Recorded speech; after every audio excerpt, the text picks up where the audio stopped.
En continuidad con el programa que iniciamos la semana pasada para analizar qué es lo que está sucediendo en el mundo árabe, en estos levantamientos a los que ya se les empieza a llamar revoluciones, hoy continuamos con este tema para profundizar, para descubrir de quién es la mano que mece esta cuna, de dónde provienen estas instigaciones, cuál es el motivo de azuzar a los habitantes del mundo árabe, a qué obedecen las revueltas en Egipto, ahora en Libia, y que amenazan con extenderse a otras naciones en el norte de Árabe y también en Palestina. Nuevamente hoy platicaré con Alfredo Jalife Rame, analista de la geopolítica internacional, y con José Alberto Villasana Munguía, analista de temas internacionales y teólogo, pues tocaremos también el tema de las profecías en este asunto. Acompáñenme, quédese con nosotros.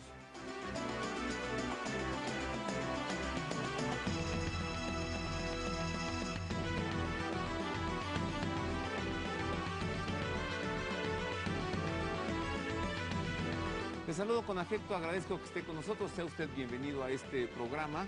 Se puso tan animoso el tema, José Alberto Villasana y Alfredo Jalife le entraron de manera tan fuerte que nos dimos cuenta que era necesario hacer una segunda parte. Pero recordemos algunas temáticas que se trataron en el programa anterior, algunos momentos clave para comprender lo que estamos analizando, así que vamos a retomar imágenes, escenas, pronunciamientos del programa En el Pulso de la Fe del domingo pasado.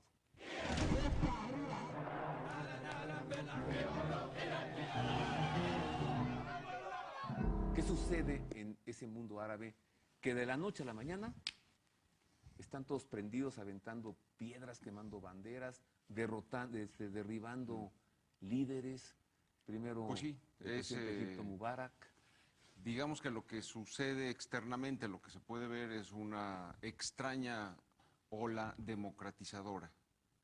¿Lo dices con ironía o lo dices en serio? Lo digo con cierta ironía, Ajá. porque ya es un poco sospechoso el hecho de que en Yemen, en Omar, en Marruecos, en Egipto, en Libia, es decir, por lo menos en 10 países de esa zona, de repente se empiezan los pueblos, las poblaciones a inconformar con sus dictadores así llamados, y se da de la misma manera en un lugar y en otro, ¿no? En Estados Unidos se creó Cristianos sionistas. sí, que son los televangelistas, exactamente, sobre todo presbiterianos, Fundamentalistas cristianos. Presbiterianos. No, porque dentro de los cristianos hay muchas denominaciones. Sí, Aquí fundamentalistas cristianos. Acuérdate que aquí lo empieza gentes allegadas a Bush. Todo el grupo Sí. que estaba... ¿Al papá o al hijo? A toda la familia. A toda la todos, familia. ahí no, sin excepción. Son fundamentalistas evangélicos. Entonces son televangelistas, luego se Sí. vuelven televangelistas, como Pat Robertson es uno de ellos. Exactamente. Que él lanza el término del nuevo orden mundial. Sí. Y cuando un la paréntesis, ¿por qué se da esto en Estados Unidos, esta corriente? Porque Calvino es judío. De ahí viene la intersección entre para el caso, Alberto, Carlos Marx también era judío, hijo de judía. Claro. Y Carlos Marx, ¿no acaso? Hijo y nieto de dos grandes rabinos. Bueno, y no se fundamenta en Carlos Marx, la revolución Ahí está. rusa. Exactamente. Sí. Pero regresando para también te tengo que preguntar de los rabinos antisionistas. O sea, ahorita volvemos con esto. Y luego. Entonces, este grupo que es furibundamente pro-israelí se alía con los conservadores straussianos, neoconservadores straussianos. ¿Qué es straussiano? Es el grupo, viene de un filósofo judío. Que lanza la idea que las élites solamente dominan porque la población no entiende nada de nada. Entonces ellos tienen el derecho de dominar. Como ellos son los únicos que entienden, le hace los demás no entendemos nada, entonces gobiernan al mundo. Ese es el movimiento straussiano de Strauss, y son los que hacen la guerra que hacen el montaje hollywoodense del 11 de septiembre, son los que hacen la guerra de Afganistán, son los que hacen la guerra de Irak. Eso no hay que perderlo de vista. Y otra cosa importante, son straussianos. La crisis económica también. Y son hegelianos, que esto es muy importante. A ver, venga ese término. Otro filósofo judío, Hegel, cuanto que él propone esta idea del esquema de tesis, antítesis y síntesis, que trasladado al campo político se traduce en crear un problema para venir yo a poner la solución de ese problema y que la opinión pública acepte la agenda oculta que yo llevaba de antemano. Es decir, crear un enemigo. A ver, dicho en otras palabras, me voy a Marx ahora, al judío Marx. La negación para afirmar con la negación de la negación. Exactamente, sí. ¿Sí? Sí, ahora en campo militar, por ejemplo, este esquema hegeliano pues no es muy antiguo. Por ejemplo, se da en los grandes emperadores romanos. Nerón manda quemar ocultamente la ciudad de Roma. ¿Sí? Fue él el que lo hizo. ¿Pero para qué? Para echarle la culpa a los cristianos y tener la justificación de perseguirlos. Un autogolpe. Un autogolpe, o sea, es crear un enemigo, que incluso está por escrito, o sea, como doctrina de seguridad de los Estados Unidos, a partir de lo que se le conoce como el Iron Mountain Project, que es un análisis de inteligencia que se hace por ahí de los años 60, 70, para ver si era oportuno o no salir de Vietnam. Entonces se hace este grupo, este equipo que elabora este estudio y dice no, o sea, a los Estados Unidos como imperio le conviene siempre tener un enemigo, crear siempre alguien que te golpee, alguien que te golpee. Como diría Batman. Sí, para ante la Pues opinión si no se pública desarman. justificar yo la intervención militar. José Alberto, en medio de toda esta triquiñuela y todo este tablero de ajedrez, ¿cómo colocas el tema de Irak ocupado por Estados Unidos, invadido en tiempos de Baby Bush, ¿no? Y con el derrocamiento de Saddam Hussein? ¿Cómo ubicas eso en esto? ¿Forma parte del rompecabezas? Bueno, ¿O estamos ante una Saddam cosa nueva? Hussein siempre fue, y diría yo sigue siendo, porque no... Dilo, ¿no? Sí, sí. A mí me enseñó las fotografías y hay- la dentadura como de Amado Hugo Carrillo, Llorio, dices que tampoco hay está una muerto. prueba de la... como Elvis Presley, tampoco está, ni Pedro La Infante. primera en decirlo es la esposa, una de las varias esposas pues, de su harem, la cual mujer después de un mes no lo dejan, cuando supuestamente agarran a Saddam Hussein en esta ratonera, ¿te acuerdas ahí?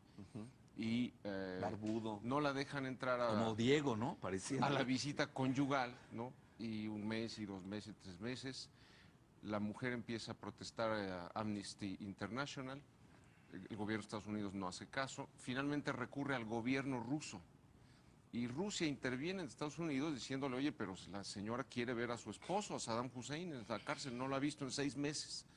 Finalmente le permiten que entre. Inmediatamente la mujer sale de ahí diciendo, este no es mi marido. Todavía el Marshal USA le trata de, señora, pues usted piense que en la cárcel pues, la gente cambia de fisionomía y tal. Este no es mi marido. Llevo 25 años con él y este que tienen preso es uno de los dobles. Él tenía 5 dobles para que si precisamente no lo agarraran a él. Entonces, a tu pregunta, ¿qué pasó? Pues lo sacaron el día anterior al bombardeo de Bagdad. En aviones militares estadounidenses sube él con su familia, 10 limusinas negras, y lo sacan de Bagdad el día anterior al bombardeo. ¿Y dónde está ahora? Él sigue siendo y ha sido siempre socio de ellos. Hay De los incluso de los Bush de Estados Unidos, del sistema. Hay declaraciones juradas de soldados estadounidenses, declaraciones juradas en el proceso que se hizo, diciendo que cuando nosotros salíamos de Kuwait, no es cierto que Saddam Hussein volaba los pozos petroleros, los volábamos nosotros. Esto para recordar. Ahora, continuemos con este tema. Recibo con afecto a Alfredo Jalife Rame. Mi querido Freddy, bienvenido. Gracias, Robert. Nada te pasó el domingo pasado, No, no tiene por qué. México es un país civilizado, donde se dan debates de altura. Y mira, en relación a lo que comentaba de los házaros. Bueno, déjame saludar a José Alberto. Ah, bueno. Y ¿Tú ya lo saludaste? Sí. Ya hace mucho. José Alberto, Antes del bienvenido, programa. muchas gracias. Gracias por la invitación Gracias a nuevamente. ti. El domingo pasado me encontré a Alfredo. Escondido. No. Yo estaba paseando ya en la tarde del domingo. Comiendo un fondue de carne con mi esposa. Sí. Tuve el gusto de saludarlos. Y todavía seguimos comentando. Comiendo carne. Sí. Y semitas, ¿no? Por lo que Bueno, decías ya del platillo de decíamos la Puebla. semana pasada, ¿no? Que si alguien se puede quejar del antisemita, son los poblanos, porque es el platillo este de la semita como una torta. Bueno, mira, yo traje el libro que tú habías citado, que yo cité, digo porque hay que ser serios en esto, ¿no? Claro. Es de Shlomo Sant, es un historiador, el mejor a mi juicio de Israel, de la Universidad de Tel Aviv, y el título del libro se llama The Invention of the Jewish People, el invento del pueblo judío. Es demoledor, te voy a decir, porque desmonta toda la mitología en torno de las definiciones. Shlomo Sant es profesor de la Universidad de Tel Aviv. Sí, de historia. De historia, sí. Entonces imagina a alguien que no sabe historia, que es un vendedor de telas, se le pone a discutir contigo. Digo que discuta, pero oye, aquí estamos hablando de erudición. Sí, además es catedrático, en la Universidad de Y Tel él Aviv. dice, bueno, los semitas son los sefarditas, muy respetables, son nuestros primos hermanos. Por ejemplo, yo soy 3 veces semita. Primero por sangre, los árabes somos semitas. 2, por lingüística, yo hablo el idioma árabe.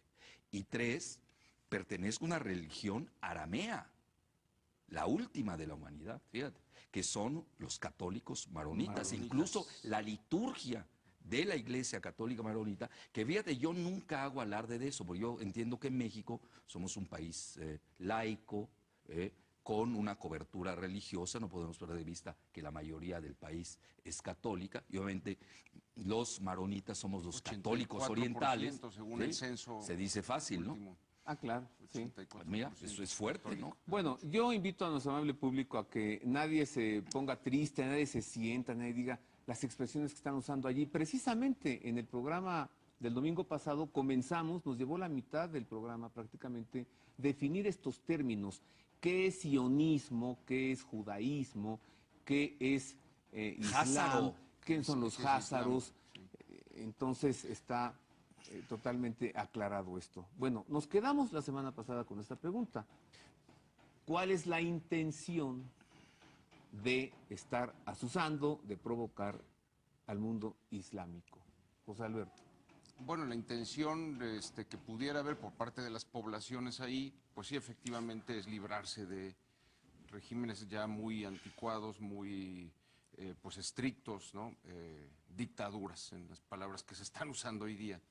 Pero desde el ámbito de fuera, es decir, extranjero, pues no deja de haber una intencionalidad de desestabilizar la región. En parte por motivos geoestratégicos, que ya Alfredo nos explicará, pero por motivos también de recursos. A ver, pero entonces, pues inmediatamente Estados Unidos, la OTAN mueven todas sus flotillas listos para salvaguardar, esa es la palabra, los pozos petroleros. Bueno, pues ahí ves tú una de las intenciones fundamentales. Pero te entiendo que estos levantamientos son legítimos, surgidos del pueblo que quieren derrotar a dictadores que llevan en el poder muchos años. Creo que esto nos lo ha aclarado Wikileaks. O sea, han salido cables de que esto que vimos en Egipto y en varios de esos países se está preparando desde 2008 en Estados Unidos, en donde han entrenado a disidentes políticos en activismo, tácticas de activismo. Y bueno, también esto lo dice The Daily Telegraph, lo dicen varias fuentes, no solamente Julian Assange. Entonces sí hay intención desde fuera de desestabilizar y de tirar a regímenes actuales para sustituirlo por otros más dóciles a Occidente. Jordania sería una historia diferente porque el pueblo quiere mucho al rey, es una dinastía. En Jordania ya príncipe lo ven como el sucesor. Sí es cierto, pero también ya comenzaron a haber brotes de protesta, como también los han empezado a ver en China. A ver, Jordania tiene... es el gran perdedor. Pero fíjate cómo habló de un pacto en favor de Israel después. Sí, bueno, después ya no sé, yo te estoy hablando ahora. Según Ezequiel, Israel es el gran perdedor, siempre. Pero llega un momento, según estas profecías, en las que ya estando a punto, digamos, de que lo tiren al mar, como quiere Ahmadinejad, tira a los judíos al mar, en ese momento hay una intervención positiva divina. Es decir, Dios salva a Israel de forma milagrosa, según Ezequiel. Entonces te digo, este ¿Tú crees que quieran empeoramiento- salvar a Netanyahu y a Víctor Lieberman? No, al Si pueblo. esos son insalvables. No, al Al pueblo. pueblo. Bueno, ahí sí es otra Tú situación. mismo definiste Sí. la No, pero semana mira, pasada. a nivel geopolítico está aislado hoy Israel. Ahora, no necesariamente los dos países Pero cuenta quieren con una Estados guerra, pero Unidos. déjame decirte, Israel tiene 400 bombas nucleares. No, más. Que no tiene, no, bueno, Hasta 600 bueno, probablemente cabezas nucleares. te hablo del boletín de los científicos Israel? estadounidenses. En Israel, claro. El máximo de 400, ese se maneja por el boletín de Sí, Irán no científicos puede tener estadounidenses. una. No, pero ellos tienen 400. Bueno, oye, entre 400 no hay Irak- mucho, Irak pero te estaba estoy dando la atascado, fuente. ¿no? Y no El han boletín, mostrado no, una. Irán no tiene nada. Irán no tiene nada. Nadie Por tiene eso. bombas nucleares Pero en el Irak, Medio Oriente. acuérdate. Nadie, solo Entonces, el único país que las tiene es Israel, y además en forma clandestina, porque ni ha firmado el Tratado de No Proliferación de Armas Nucleares, y Estados Unidos y el Consejo de Seguridad se han hecho la vista gorda. No dicen nada. No dicen nada. Entonces,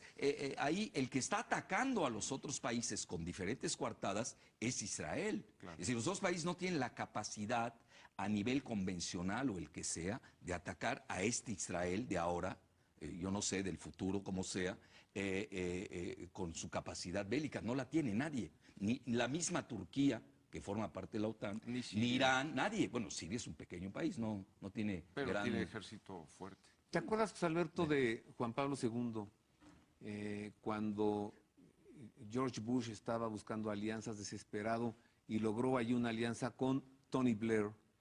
Sí, fue Y No se José me María olvida. Aznar, Primer de y España, Ajá. en la cumbre que hicieron Y en Fox una que se isla. fue a que le operaran Sí. la columna vertebral. Sí. en ¿no? ese momento Sí, estratégico. pero el Papa, ¿te acuerdas? En la ventana, no se me olvida. Dice, Questi giovani più giovani. Estos jovencitos, muy jovencitos que no conocen los horrores de la de guerra. la guerra, claro. Y Tarek Aziz, ¿te acuerdas? El primer ministro. Que era cristiano, de es Irak, cristiano. fue él con lo- el Papa todavía a Es ver si podía católico tener ayuda. caldeo. Sí. Y nada valió. ¡Zas! Atacaron Irak porque allí había armas de destrucción masiva. Y no había nada. Así lo Bueno, dijeron. y los grandes perdedores en Irak son los cristianos. Y en los Is- corrieron. Sí.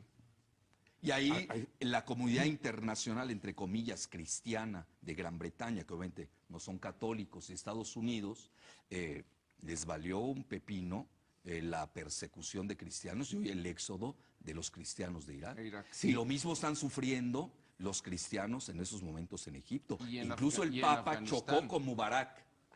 Sí, en Recuérdalo, Afganistán. el Papa regañó a Mubarak porque él estaba asusando precisamente para decir que hay un islamismo extremo y hay que someterlo. sí. Es decir, eso son jueguitos Son de alcoba jueguitos política. de temas religiosos. Pero mire, usted que nos ve y escucha, fíjese nomás, no podemos decir, estamos en México muy lejos de todos esos conflictos. Estuvimos así de que Baby Bush nos subiera a este conflicto. Ya Sí, tenía quería a Tony mandar al Blair, ya ejército. tenía a José María Aznar y estaba buscando Bueno, a estaban Fox los para que hermanos mandara Goodman mexicanos. asusando a la guerra, porque Sí. ellos son presuntamente gente de George Soros y de los Rothschild. Y era un gran negocio. Incluso José María Aznar vino a hablar con Fox para decirle, te vamos a meter al negocio. Bueno, el negocio número uno de Rothschild es, Que es el petróleo. Y los mercenarios. Los Mercedes. La renta Yo de No, pero aquí viene un mercenarios. punto interesante. Andrés Rosenthal Goodman, que no es mexicano, es venezolano-israelí, se casa con una israelí argentina, que son los que están en el grupo del Irán Contras. Estás hablando de Holzer Newman. Venta de que armas. incluso tiene un edificio en Paso de la Reforma, contrabandistas de Armas a armas. cambio No lo de- digo yo, eso ha salido, todo lo que pasó en el Armas Irán a cambio Contras. de cocaína. Sí, ¿Qué? Sí, Sí, sí, sí. Y él es el medio hermano de Jorge Castañeda Goodman. Y los dos estaban a favor de acabar con El Irak. ataque. Es decir, en nuestro país no tenemos un tribunal de ética política, porque si no estos personajes no deberían ni salir a la calle.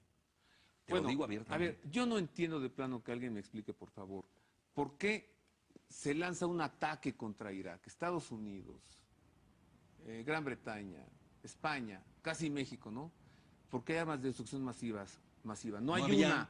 ¿Y en Israel hay cuántas? Bueno, tú dices 600 dices, según el con boletín de ese- científicos estadounidenses, que es muy ¿Y serio. por qué 400. nadie hace nada? Bueno, Esa es A la ver, gran pregunta. son aliados. Dime.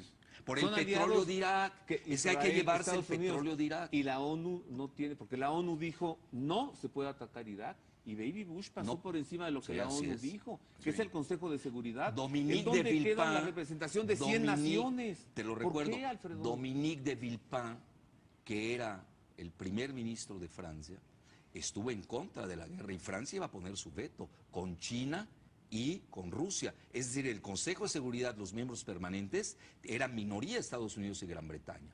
Ese es el desastre, pero no han hecho las exequias de Irak. En esos momentos se habla de 2 a 4 millones de muertos en un país de 25 millones de habitantes. Hay 5 millones de refugiados. Todos los cristianos caldeos del norte de Irak han sido expulsados. Y han abierto la caja de Pandora, incluso se habla que han abierto las puertas del infierno, es una expresión que manejó Amer Moussa, con el ataque que hizo Estados Unidos en Irak. Pero ahí viene la consecuencia. Fue el inicio de su decadencia, porque no pudieron con el pueblo iraquí, no pudieron quedarse con el petróleo y ahí empieza el gran declive estadounidense. Mira, nos quedan yo creo que 2 minutos de programa y ¿te acuerdas, José Alberto, cuando comentamos un documento de Benedicto XVI que decíamos por qué él está proponiendo un organismo de autoridad mundial? Dice que se requiere una nueva autoridad mundial. Es que quedó evidenciado que la ONU, el Consejo de Seguridad de la ONU, pues es un pelele al que nadie hace caso ya. Sí, o sea, está porque con toda la franca oposición de todas las naciones atacó Irak. Pero sí, pero ¿quién se va en guerra contra Estados Unidos? A ver, pero ¿quién podrá defendernos, no? Ahora, ¿okay? Sí, pero ¿qué autoridad puedes crear una nueva autoridad encima de la ONU? Hay que hacer una nueva ONU. Pero porque tienes que ingresar a Brasil, tienes que ingresar a India, tienes que ingresar al BRIC. Bueno, ya China y Rusia están. Faltaría Brasil. Faltaría China, Alemania y Japón. Esa es la idea. Pero hoy, después de lo que le pasó a los japoneses, bueno, hay que estar entre paréntesis. Bueno, pues hoy le comentaba a Alberto, oye, tus profecías se cumplieron, pero en Japón, no aquí. A ver si luego un día no le vas a estar diciendo también que se cumplió lo que él dijo aquí, y a ver si un día no sacamos también bytes de este programa. También, que tiene que ver con el nuevo orden mundial, es preguntarse si fue provocado o no. ¿Qué? ¿El tsunami? El terremoto. Es decir, los Estados Unidos... Para que fuguen los capitales, se vayan a Estados Unidos. Los Estados Unidos tiene un arma que se llama HAARP. Sí, HAARP. ¿Tú la conoces? HAARP, que es un gran concentrador de ondas, de microondas, por las cuales causan terremotos. El terremoto. ¿Cómo lo hacen? Donde Cambio hay una climático, placa, muy cerca de una de las placas, concentran eso y hace el efecto como un destapacaños en la atmósfera. Entonces sube una de las placas y eso crea el terremoto. Ahora, los rusos sí creen en eso. Hay evidencia de que el terremoto en China es gravísimo. Es gravísimo esto. El terremoto en China en 2008, antes de las Olimpiadas, fue provocado por Estados Unidos mediante HAARP. Lo de Haití. Existe la evidencia, Haití probablemente. ¿Haití? Lo dijo Chávez. ¿Cuál es la evidencia? 10 minutos antes del terremoto se hace una aurora en el cielo. Y esa es la señal de que se están concentrando y viene el terremoto. China tan lo supo que a la semana siguiente penetró el sistema de cómputo del Senado de Estados Unidos y se lo derribó. Y Estados Unidos no dijo nada. Bueno, ¿y qué intención sería esto, hacerle esto a Japón? Oye, porque los daños son terribles. O sea, normalmente tarda uno para salir esta evidencia. Ahora, esta arma de HAARP la tuvieron primero los rusos. Ya en los años, finales de los 80, 90, ya la tenían. Y después Estados Unidos la desarrolló. Está construida en Alaska. Ya sabemos que no se tocan el corazón para crear un terremoto. No, para asesinar población civil. Con esta arma de HAARP pueden crear terremotos, pueden crear sequías en cualquier parte del mundo, huracanes, lluvias.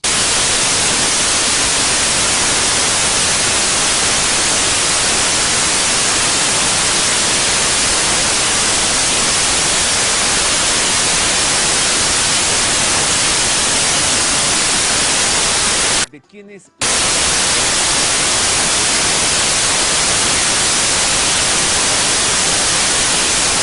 Instigación.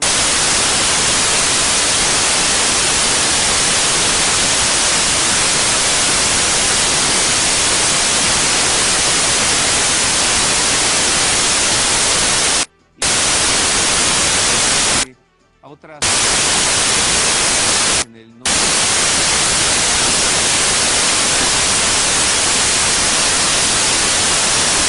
Ferrame.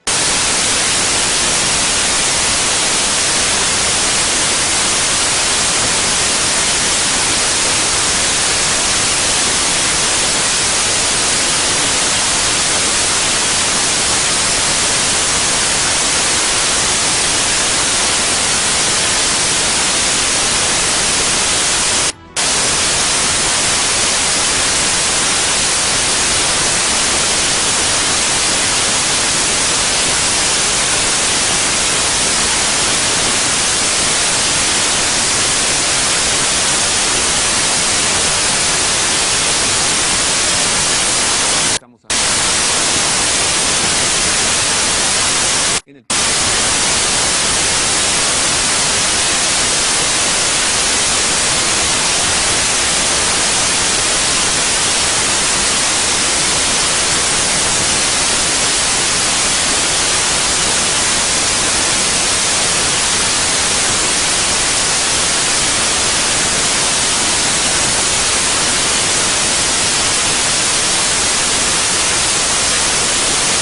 Sucede externamente.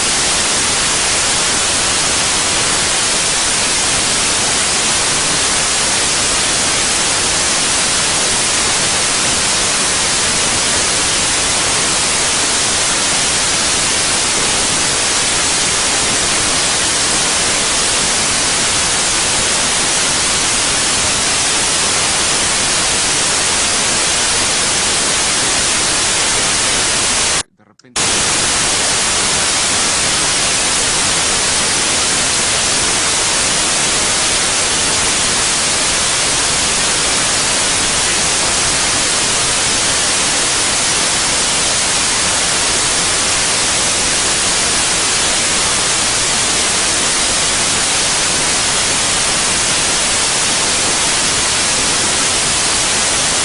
Manera en un lugar.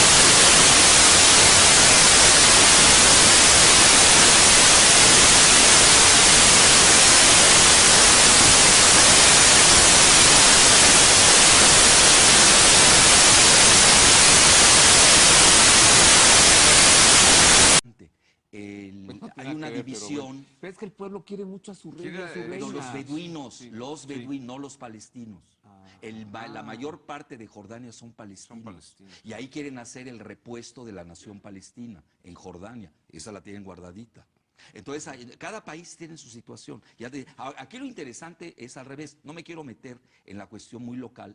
Es la vuelta que está dando. Fíjate cómo inicié. Global, regional, local.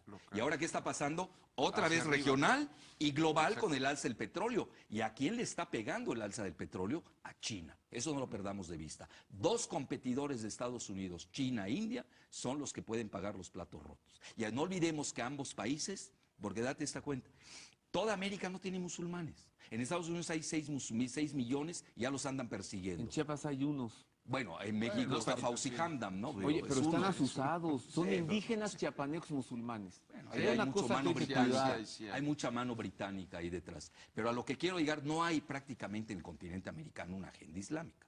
No existe.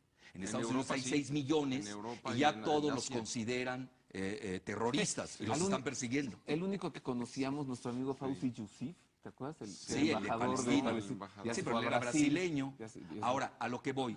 Si tú te das cuenta de la conformación islámica dentro de Rusia es el 20% y son polígamos, con una natalidad galopante y son jóvenes. Cuando los rusos blancos ortodoxos tienen una natalidad negativa. En China, la región más importante de uranio y de petróleo es la región islámica de Xinjiang.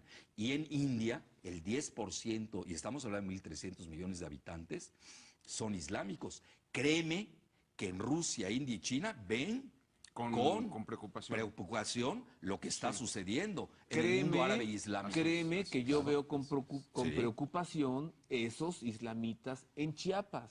Créeme. ¿Sí? Sí, sí, José bueno, Alberto, yo sabemos- lo veo como una cosa de asusar. Además, ahí es un polvorín de religiones. Oye, hablando de Club Bilderberg, ¿todavía existe la Trilateral Commission, la Comisión supuesto. Trilateral y el CFR, Council on Foreign Relations, sí, sí, ¿existen todavía? Sí, y ¿Son parte muchos- del Club Bilderberg o son otros grupos Son sionistas de grupos poder? distintos, pero se suele dar que alguno de los miembros pertenece a varios de esos grupos. O sea, un Brzezinski, bueno, si Brzezinski está en todas. Está en Kissinger. todas. Kissinger está en la trilateral, en la CFR. Sí, pero Brzezinski no es sionista. Y, no, Kissinger sí. Y es el peor de los sionistas. Skull and Bones es otra, pero más local, es más Estados Unidos. Bueno, ahí está hasta Zedillo, ¿sabías? ¿no? Zedillo es miembro de hace rato dice Z, ¿no? De y aquí sí ya lo Calaveras. sueltas. Aquí es que ya no estoy hablando de presidente, estoy hablando de Skull and Bones. Skull and Bones.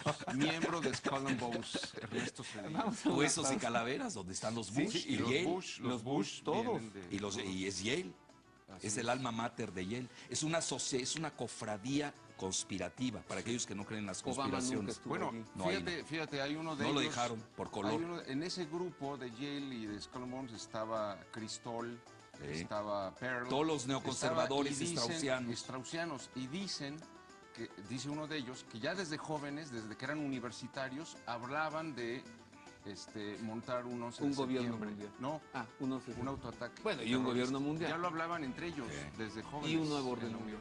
Y el nuevo orden mundial, por supuesto. Voy a hacer una pausa, regreso, a ver si no pensamos en hacer la tercera parte de esto, para cómo va. Una pausa y vuelvo con más. Vuelvo también con esto, a ver, asesinaron en Pakistán a un cristiano y a un musulmán por oponerse a la ley de la blasfemia. El Papa está inconsolable, ¿no? ¿Tiene esto relación? Volvemos con esto y con esto.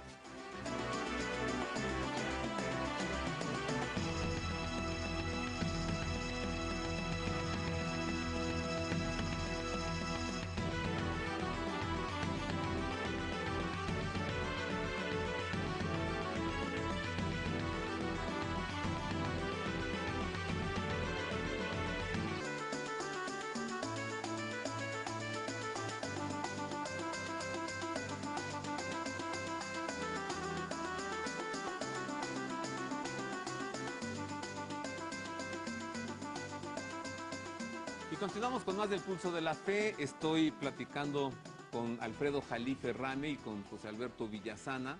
Lo digo en orden alfabético, pues con V tú siempre eras el último en pasar al examen, ¿no?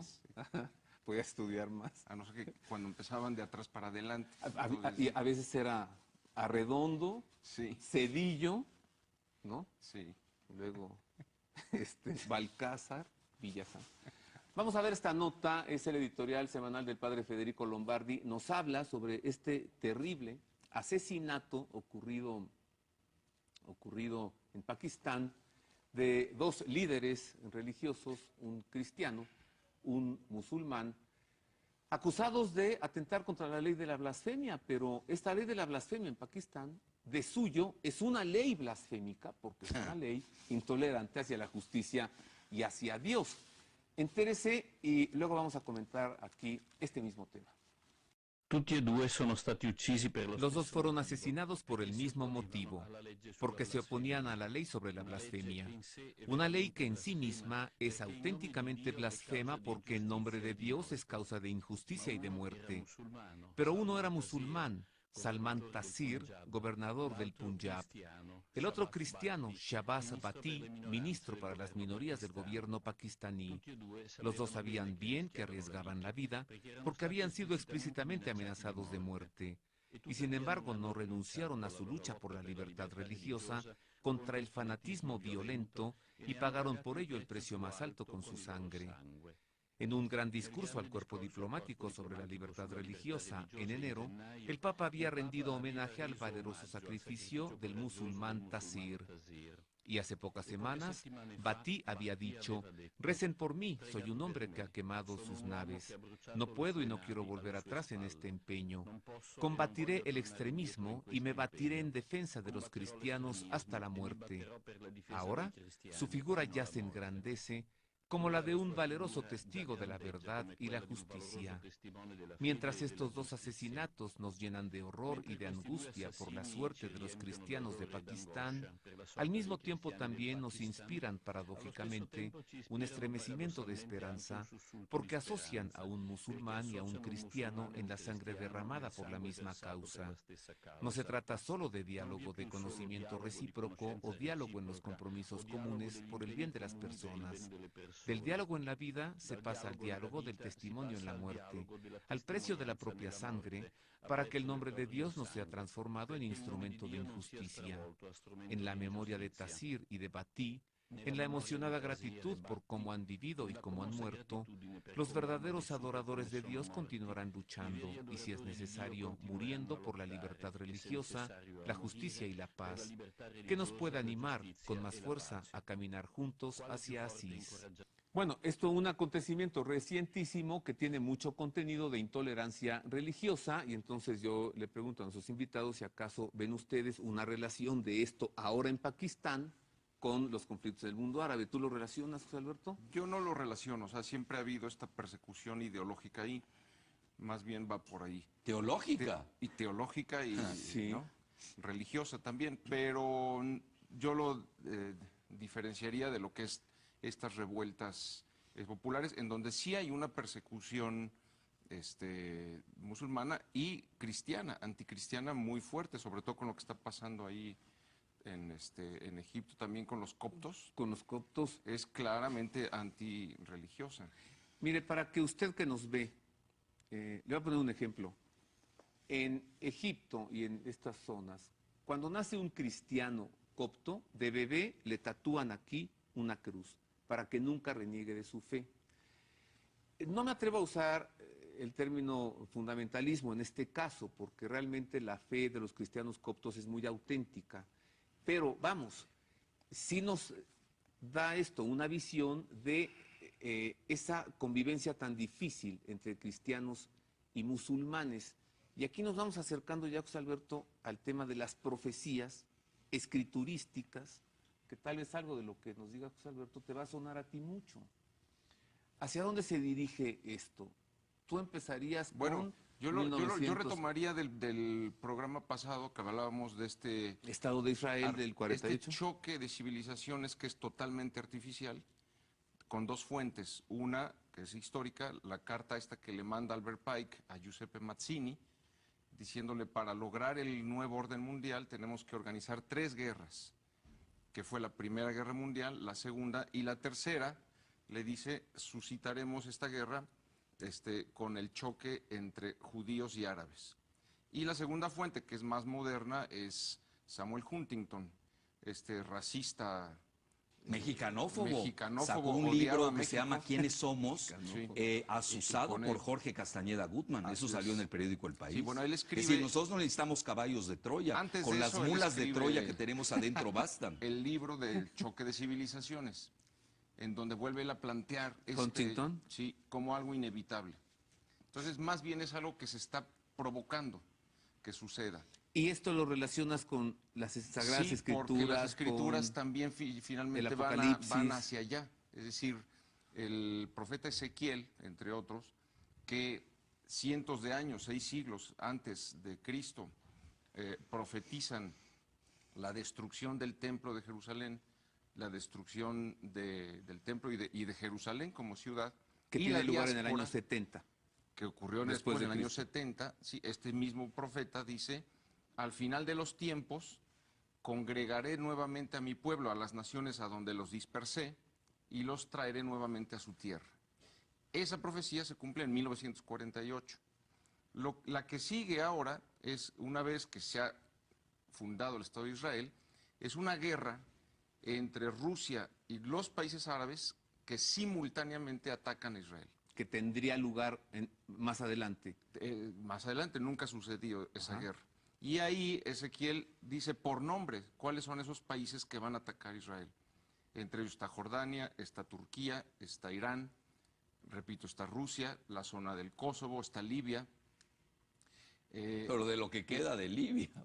Sí, pero participa ahí. Entonces, esta unión de naciones junto con Rusia, claro, atacan a Israel. Los nombres en el capítulo que usa 38 de Ezequiel. Los nombres que usa Ezequiel no son los nombres actuales. Son los nombres que tenían, por ejemplo, de la casa de Togarma, pues, es Turquía. Que por cierto fue la última pieza del rompecabezas de esta guerra que viene. Porque Turquía pertenecía a la OTAN y era aliado de Estados Unidos y de Israel. Turquía hace un año se salió de la OTAN y está haciendo ejercitaciones militares con Siria. ya abiertamente en contra de Israel. Entonces, digamos que el mapa, el rompecabezas ya se armó.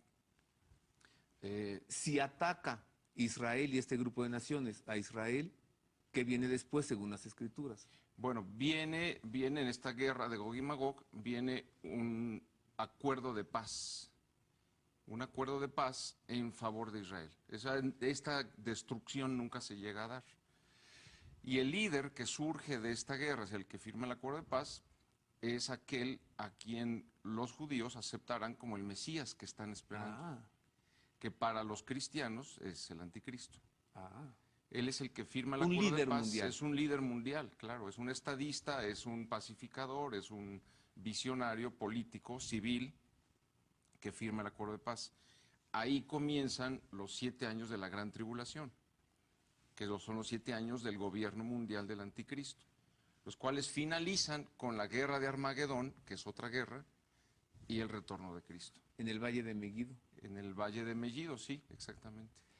Bueno, esto que acaba de decir el teólogo, analista de las Sagradas Escrituras, escatólogo, ¿te hace sentido a ti a través de tu posibilidad de análisis y conocimiento de la geopolítica internacional? ¿O no te habías imaginado una alianza entre Rusia y estas naciones para atacar todos juntos a Israel? Bueno, como está la situación en la región, no, yo creo que sí están desmintiendo a Ezequiel. No de momento. En esta fase, no sé más adelante. Sí. Porque en estos momentos Israel... El nivel de vida, tú lo sabes bien, altísimo. Altísimo. O sea, en Jordania, pues, y Libia también. Todos son ricos, ¿no? No, Libia tiene el primer ingreso per cápita de África. En Libia, al que se va a casar, le pagan la boda, el viaje, la luna de miel, le ponen la casa, ¿no? Entonces, en estas naciones, como el caso de Libia y como el de Jordania, esto de que el pueblo se levanta... Sí, pero cada uno tiene una característica, ¿eh? Cada país es... Sí. Mira, yo creo que, a mi juicio, yo sí le daré un método. Primero, a nivel global, viene el efecto Bernanke. 600,000 millones de dólares de impresión de billetes. Eso te crea una inflación monetaria en las bolsas. Ben Shalom Bernanke, que hoy en día sabemos para quién trabaja, ¿no? No para Estados Unidos, sino para el sionismo financiero internacional, que él sustituye a otro líder del sionismo financiero internacional, que es Alan Greenspan, duró 19 años. Y Dominique Strauss-Kahn es otro del... sionismo financiero que maneja el Fondo Monetario Internacional. Por algo les gustará estar en esos puestos donde se maneja el dinero. Y ahí es donde se controla. Y tú muy bien señalabas la dicotomía que hay. Una cosa es el país. Y otra cosa son las élites financieras. Claro. Las élites financieras les vale un pepino el país. Y lo estamos viendo en Estados Unidos. A ellos les importa un cacahuate la clase media, que si hay desempleados. Hay mucho desempleo juvenil en Estados Unidos. El 86% de los graduados regresan a su casa, lo cual es terrible. Y hay mucha pobreza en Estados Unidos. 40 millones ya viven con food stamps. Viven con la mitad de México es el equivalente que tiene sus bonos de alimento. Como en la Rusia food de stamps. Bueno, entonces a nivel global... ¿Cuánta gente se quedó sin casa con la crisis hipotecaria? Entonces, primero que nada tenemos lo de la hiperinflación monetaria que te crea una hiperinflación de facto. Alimentos, gasolina y metales preciosos. Digo que no es por nada, te voy a hacer un programa aquí, estaba don Hugo Salinas Price, Alberto, igual tu primo O'Farrill, y ahí vaticinamos lo que iba a pasar con la plata. Hoy la plata, ¿cuánto está? O sea, 400, o sea, ya una... No, pero en dólares ya está más de 35. Más de 35 dólares. A ver, Freddy, qué bueno que digas esto, porque, mira, vamos a ver, o sea, vamos a pedirle a la producción de este programa, que pongan a Daniel Nagore, a ver, que nos busque lo que en este mismo programa dijimos sobre el... Hace un mes y medio. En enero antes de que se fuera don Hugo a Londres y a Suiza. ¿Cuándo? En enero. Y que se quería ir a Egipto y yo lo disuadí. Fíjate lo que son las cosas. ¿Ah, sí? Sí, lo sabe Alberto. Bueno, ya había estado en noviembre. Ya se debía haber ido antes. Muy raras, bueno, entonces, mira, ese es un dato. Espérame, vamos a verlo. Alce los alimentos. Vamos a verlo. Sí. Mire usted cómo hace 2 meses en este programa, cuando estaba aquí don Hugo Salinas Price, Alfredo Jalife, José Alberto Villasana, tu primo, y Ernesto Farril, ya hablábamos de este tema respecto al dólar, la hiperinflación, a los valores y a ese. Mire, don Hugo, ¿qué prevé usted para 2011? ¿El dólar? 2011, sí, ¿Para este año? Sí, estamos hablando de 2011. Dólar versus metales. oro, plata. Pues yo le voy a los metales. ¿Y al peso? Bueno, el peso está sucediendo una cosa que puede resultarnos más adelante un problema. Yo veo que una gran parte de la deuda mexicana está en manos de extranjeros. ¿No es cierto, Ernesto? Sí. Entonces puede suceder que nos ocurra lo que les ha pasado a los países de Europa, que de repente los extranjeros no quieren renovar o quieren renovar a una tasa más alta. Y nos puede pasar algo parecido. Creo que con esta venta de bonos está entrando mucho dinero y va a haber auge. ¿Y después del auge qué? ¿Usted concuerda con Ernesto en ese posible auge? Claro. Los billetazos de la Reserva Federal están incidiendo en que suban los metales preciosos como nunca antes habían subido. Y también está No, y la entrando... compra de China. Ya está entrando mucho dinero. China está comprando mucho. Parte del ascenso de oro y plata no es solo porque son commodities, sino porque la humanidad, del dólar. la humanidad está volviendo a recordar que son metales monetarios. Y los inversionistas, muchos están huyendo a estos metales como un refugio. Ahí lo tiene usted. Qué bueno que te acordaste. Gracias, Freddy. Ahora sí. Bueno, Y luego, entonces eso te crea el alza de los alimentos. Claro. Entonces un país como Egipto, que importa el 17% del total mundial, porque el trigo para los países árabes es la base de su alimentación. Es como el maíz en México. Es algo cultural muy fuerte. Entonces viene el fenómeno que ya sabemos, en Túnez, se desparrama en Egipto, cada uno con sus consideraciones muy locales. Y donde hay agendas añejas y esos rescoldos se reavivan. Pero ahí viene lo más interesante, que de cierta manera tocó Alberto y tú también lo tocaste, es cada una ya tiene su consecuencia. Y el problema ahorita ya es el alza del petróleo. Con el asunto de Libia, donde siempre se ha dado, Libia realmente nunca fue un país unido. Habían dos Libias, habían hasta tres. Una parte que es Tripolitania, la capital es Trípoli, y otra que es Cirenaica, cuya capital es Bengasi, donde están los contestatarios. Realmente es un país dividido de facto. Sí, pero en el momento que se pelean por el sagrado petróleo, pues el petróleo se disparó a 120. Bueno, esto no es nada. O sea, hoy ya lo que está detrás... Puede dividirse. Sí, sí, puede ya de facto está dividido. Bueno, ya Francia reconoció a Bengasi contra Trípoli. Sí, Trípoli. Pero Trípoli tiene el 60% de la población y el 30% lo tiene Bengasi y el 10% lo tiene la tercera región de Fezzan. Entonces aquí viene lo interesante.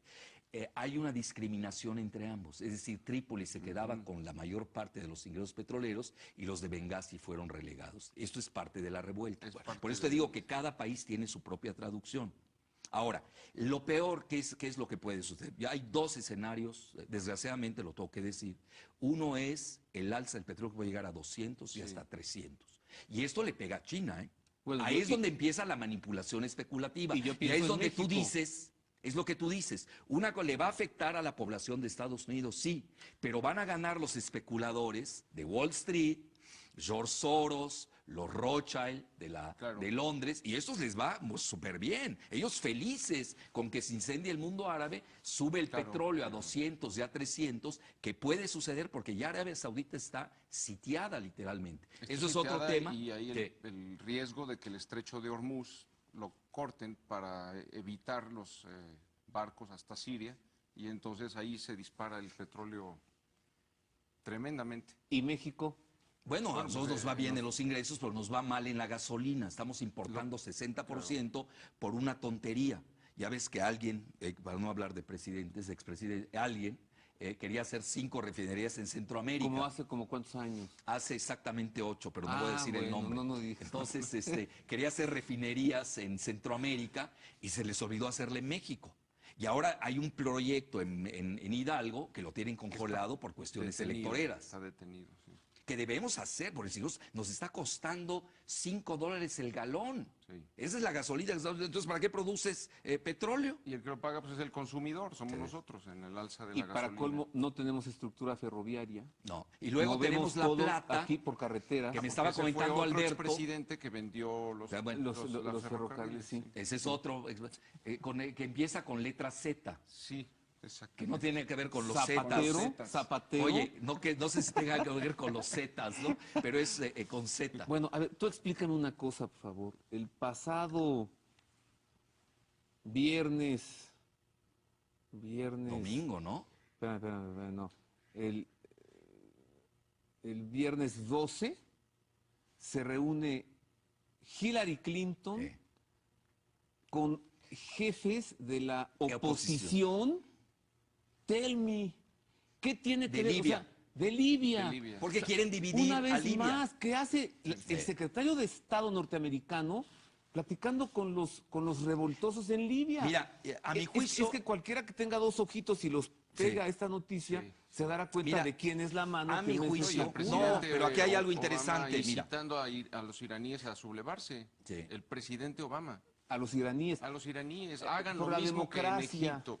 Sí. Pero es otra agenda la de A ver, Irán, ¿tú te Yo no, acuerdas? yo no Es compararía la agenda de Irán, donde hay lucha por el poder, no la compararía con el mundo A ver, árabe. tú que vienes del Líbano, Jayito, ¿te acuerdas cuando estaba Israel bombardeando Líbano, que porque allí estaba Desde que nací, vienen bombardeando a los israelíes al Líbano. Y ya tengo 62 años. Y de pronto aparece, como tú le dices, Alconesa Rice, secretaria de Estado norteamericano, se para en Israel, en medio bombardeo, y dice, pues estos bombardeos van a durar todavía 8 días más. Y se va, como si fuera una orden. No, pero ¿sabes qué dijo? Que son los partos, los dolores de parto, del nuevo orden. El nuevo orden mundial. Así Ahí está total. todo el programa.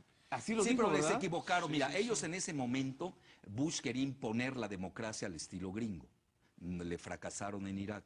Es más, en los países árabes donde han habido elecciones, que son 3, Líbano, Palestina en Gaza y en Irak, no les ha resultado. han perdido los Estados Unidos. Ha ganado Irán. Fíjate lo que son. Mira, yo aquí te diría, si tú me preguntas cómo va la jugada, hay que dar 2 estratificaciones. Primero, a nivel geopolítico, no te voy a decir que se van a volver antiamericanos, no. Lo que ves es que Estados Unidos, su política de darle garantías excesivas a Israel y ese apoyo excesivo, pues obviamente ha alejado a la calle árabe de Estados Unidos, pero no son estadounidenses, están en contra de la política de Estados Unidos a favor de Israel. Yo creo que acaba el fin de la era israelí, eso sí hay que tenerlo muy claro. Es decir, la política de Mubarak de cercar a Gaza al mismo tiempo que Israel, eso ya se acabó. Ya pasaron 2 navíos iraníes por el canal de Suez, que no lo hacían de hace 30 años. Y también resurge Turquía, que acaba de hacer una visita, que es más importante la de Hillary Clinton, el presidente a Egipto, porque van a adoptar el modelo turco. ¿El presidente quién? De Gül, de Turquía, Abdallah Gül. Yo le voy a preguntar a José Alberto sobre Irán, qué es lo que puede suceder ahí, pero antes, dime, ¿qué no hay protocolos, códigos, derecho internacional que diga cómo es posible que el secretario de Estado de una nación se reúna con los líderes de la revuelta, de la oposición? No existe ese código. Ellos han hecho el orden mundial, el añejo. Mira, en esos momentos en el Consejo de Seguridad Rusia y China están en contra, puede haber un veto de la intervención de la OTAN, por eso han ido por otro camino que es dividir a Libia. ¿Qué quiere decir? Oye, llevarte la mitad del petróleo de un país que quizás tenga las pletóricas reservas de África con Nigeria, digo, oye, no es poca cosa, ¿no? En momentos de crisis energética, pero además están los especuladores encima. Es decir, si tú me hablas país, Estados Unidos no le va bien, porque ellos apoyaron a estas dictaduras y a estas satrapías y a estas monarquías. Dictaduras son socias de Estados Unidos. Sí, lo dijimos la semana pasada. Estados la Unidos como cambiar. país no, pero cúpula de poder, grupos de poder. Eso les va súper bien. Está claro. Ya hablabas tú la semana pasada de Club Bilderberg, por ejemplo. Sí, uno de ellos en donde se ha cocinado, bueno, vamos, desde la conformación de la Unión Europea se fraguó dentro del Club Bilderberg. El 11 de septiembre se fraguó dentro del Club Bilderberg. La crisis de 2008 también se fraguó ahí. Ahora, en la última reunión que hubo en Barcelona, el año pasado, se acordó ya por unanimidad el bombardeo contra Irán. No sé qué justificación van a encontrar, pero de que ya lo palomearon todos, ya es un bombardear Irán. Sí, el ataque. Sí, pero Irán no va a ser tan sencillo. No es tan sencillo. No es un paseo dominical. Y no es sencillo geográficamente porque tienes a Siria. Tienes a Siria en medio. Si Israel quiere atacar Irán, deja un flanco abierto que es Siria, en el medio. O sea, si yo fuera militar, primero ataco a Siria, lo neutralizo y después ataco a Irán. No, y Líbano por el Y Líbano Hezbollah. también por Hezbollah. No, ya Y- Líbano llama. Pero- Ya no, bueno. Ya cada año, un año lo bombardean y al otro año Sí. también. Siempre Israel. Bueno, Israel tiene pleitos con todos los países árabes.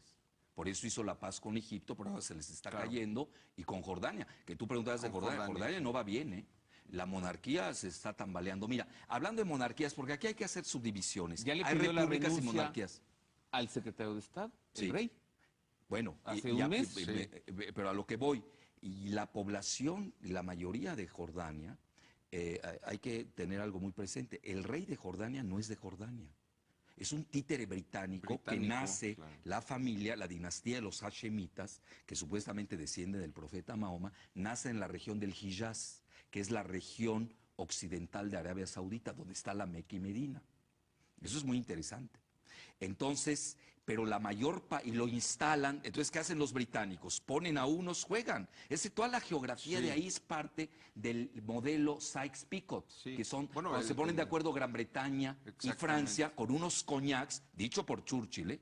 Es decir, se pusieron unos coñacs Sí, sí. y dijeron, vamos a Y se dividir esta repartieron región. el mapa. Entonces ahí se reparte, por eso Sí, todo es y tan por anómalo. y por eso la paradoja de que el Reino Unido, Inglaterra, está en el nacimiento de la hermandad musulmana en 1926. Está ahí. Ellos juegan con ellos esa juegan con carta. eso. Bueno, Ahora, ¿y qué en Jordania... dices de Lawrence de Arabia? Sí, bueno, es un Bueno, invento sí, británico. británico. Bueno, pero la esposa del rey sí está guapa, ¿no? La Palestina es Bueno, Palestina, pero ahí viene lo interesante.